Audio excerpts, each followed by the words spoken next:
This was the news 50 years ago. Soviet armour on the streets of Prague, unarmed Czech civilians trying to stop it with makeshift barricades. But defiance is crushed under the tracks of the Russian tanks. Soviet-led forces rolled into Czechoslovakia in August 1968. It was the bitter end to a political crisis that had begun as a dream that communism could be reformed. Alexander Dubcek came to power in Prague several months earlier, promising what he called socialism with a human face. One of the first steps was the removal of censorship. The result was an explosion of new publications, with articles that were often critical of communist leaders and even calls for multi-party democracy. It was dubbed the Prague Spring.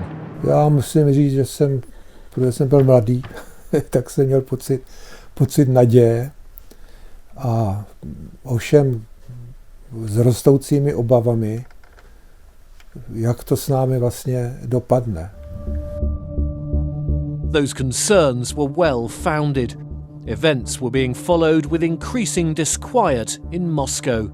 Soviet leader Leonid Brezhnev had originally supported Dubcek. Now he feared the reforms in Prague would weaken the communist bloc.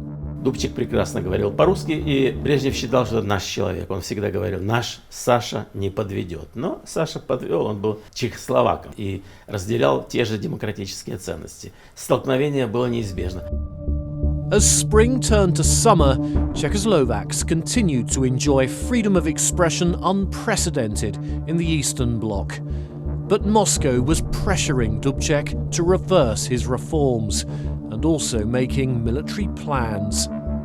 When a meeting was arranged between Brezhnev and Dubcek in July, many felt a sense of foreboding. I hope our Soviet friends won't press us to change the way of our policy of the last months. I am very happy about all these new changes in our country, and I consider our Mr. Dubcek as one of the best politicians we have got. Brezhnev and Dubcek met in a rail carriage in the small Slovak town of Cierna nad Tisou. Over 4 days of talks, there was a tense and at times bad-tempered atmosphere. The Soviet delegation said a counter-revolution was taking place in Prague and demanded that it be stopped. In August, Brezhnev kept up the pressure in angry phone calls with Dubcek. Имеются в архивах, и в российском архиве, и здесь уже давно они есть. Включая последнюю беседу, где Брежнев говорил, ты не выполнил своих обещаний, которые ты нам дал в Ciernie nad Tisou. The invasion began overnight from August the 20th to the 21st. Hundreds of thousands of Soviet troops, supported by other Warsaw Pact forces, crossed the borders. The Czechoslovak leadership ordered that there be no resistance. But some civilians were too outraged to listen. The biggest confrontation was at the main state radio station in Prague. Dorazili k rozhlasu jednotky, ovšem tady už bylo skrumáš lidí, kteří byli připraveni. Prostě ten rozhlas bránit, stavěly se tady barikády a oni potom zahájili prostě střelbu na rozhlas. Dozens of civilians were killed and resistance collapsed.